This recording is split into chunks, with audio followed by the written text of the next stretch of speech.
Ketika Nabi berjumpa dengan orang yang sudah mati saat Isra dan Mi'raj, Nabi bertanya, bagaimana kalian merasakan sakaratul maut? Yang satu bercerita, seperti tembasan pedang di tempat yang sama beratus kali.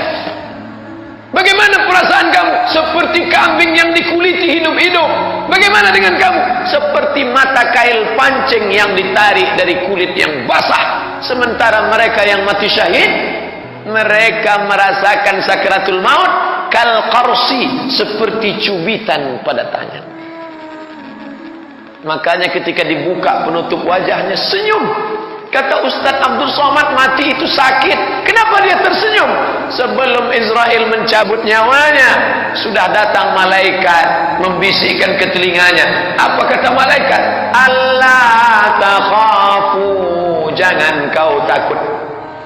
Wala tahzanu, jangan kau sedih. Wa abshiru bil jannati allati kuntum tu'adun. Berbahagialah karena engkau mendapatkan surga yang dijanjikan Tuhanmu. Di saat itu malaikat mengepakkan sayapnya, maka nampak dikepakkan sayap malaikat itu tempatnya di dalam surga. Kamu di dalam surga kelas VVIP blok A nomor 13. Bayangkan, kenapa mereka yang mati syahid itu senyum? Karena dia sudah tahu tempatnya di mana dia akan tinggal di dalam surga. Maka orang yang menyaksikan, bahasa Arabnya syahid. Jadi kalau ditanya apa makna syahid? Syahid artinya dua. Pertama, disaksikan. Yang kedua, menyaksikan. Kenapa dia disebut disaksikan? Karena para malaikat menyaksikan kematiannya. Kenapa dia disebut menyaksikan? Karena sebelum mati dia sudah menyaksikan tempatnya di dalam surga. Kita tadi sebelum salam bolak-balik minta, Allahumma inni a'udzubika min azabi jahannam wa min azabil qabri. Jauhkan aku dari azab neraka jahanam, jauhkan dari azab kubur. Bolak-balik tahiyatul masjid, jauhkan dari azab kubur. Qabli Isya, jauhkan dari azab kubur. Salat Isya, jauhkan dari azab kubur. Setelah Isya, jauhkan dari azab kubur. Belum tentu selamat dari azab kubur, tapi mereka yang mati syahid itu, mereka diselamatkan dari azab kubur dan mereka tidak mendapatkan hisab, tidak ada dihitung, langsung masuk ke dalam surga Allah. Apa kata Allah?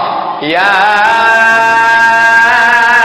ayyatuhan nafsul mutmainnah, wahai jiwa yang tenang, wahai jiwa yang tidak berombang-ambing, wahai jiwa yang sudah mutmainnah, irji'i ila rabbiki radiyatan maradiyah, kembalilah engkau kepada Allah dalam keadaan ridha.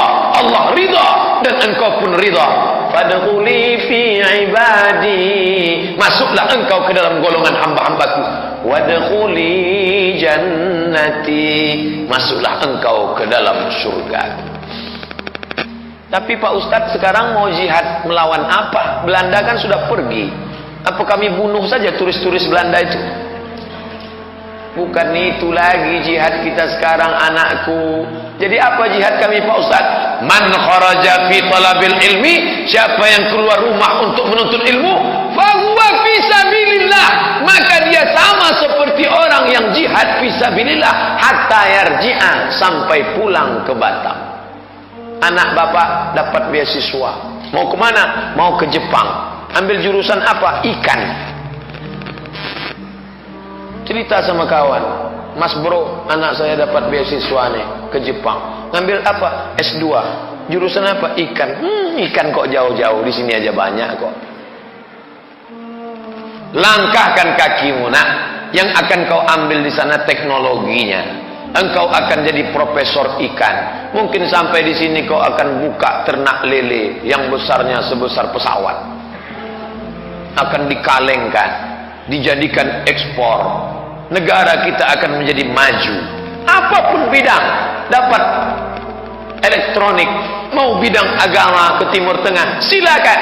Kulepas engkau dengan ucapan jihad anakku. Selama kau belajar, engkau akan menjadi orang yang jihad fisabilillah. Jadi jangan kalau sudah disebut kata jihad teroris, jihad teroris, Itu orang kafir ingin merusak ajaran Islam. Jihadnya kami orang tua ini apa Pak Ustaz? Mendidik anak-anak sehingga bisa mengisi kemerdekaan. Itu jihad kita. Anak-anak kita ini kalau tidak kita didik, ancamannya luar biasa. Ancaman yang pertama narkoba, ancaman yang kedua seks bebas, ancaman yang ketiga aliran sesat. Ini merusak kepalanya semua. Siapa yang menyelamatkan ini? Bapak dan ibu. Antar anaknya Islamic boarding school, pondok pesantren, SD IT, SMP IT. Yang penting pendidikan agama. Tidak ada yang bisa menyelamatkan generasi ini selain daripada agama. Allahumma inna nas'aluka salamatan fid din, agama. Datang bapak-bapak ngadu ke saya, Pak Ustaz, ya, anak saya kirim ke pesantren. Istri saya nangis, matanya bengkak. Saya panggil istri saya, sini, kamu nangis sekarang. Ya, lebih baik nangis sekarang daripada nangis nanti anak kita menjadi pecandu narkoba, daripada nangis nanti anak kita menjadi pezina, daripada nangis nanti anak kita ikut aliran sesat. Berhenti, jangan nangis. Alhamdulillah, berhenti istri saya nangis, Pak Ustaz. Besok saya pula yang nangis. Ternyata jihad kita untuk mendidik generasi ini belum sanggup seperti perjuangan mereka dulu, bergerilya di dalam hutan, digigit pacak dan lintah, digigit semut dan nyamuk malaria, tapi mereka tetap meneriakkan Allahu Akbar. Tak ada kipas angin, tidak ada AC, tak ada aqua. Ini Ustadz malam ini sudah pakai kipas, sejuk, Papuanya 2 botol, buah lagi, cuman sayang buahnya tak dibuka plastik. Bercanda, tak serius. Artinya apa? Bahwa kita bisa hidup aman, nyaman, tentram. Ini karena perjuangan mereka yang luar biasa. Pangeran Diponegoro, bangsawan berdarah biru, meninggalkan kerajaannya demi untuk memperjuangkan. Kalau Pangeran Diponegoro ingin hidup nyaman, adem, ayem, tentrem, enak, ngapain dia mesti pergi berjuang, diusir, dikejar-kejar, demi untuk apa? Untuk supaya tegak la ilaha illallah Muhammadar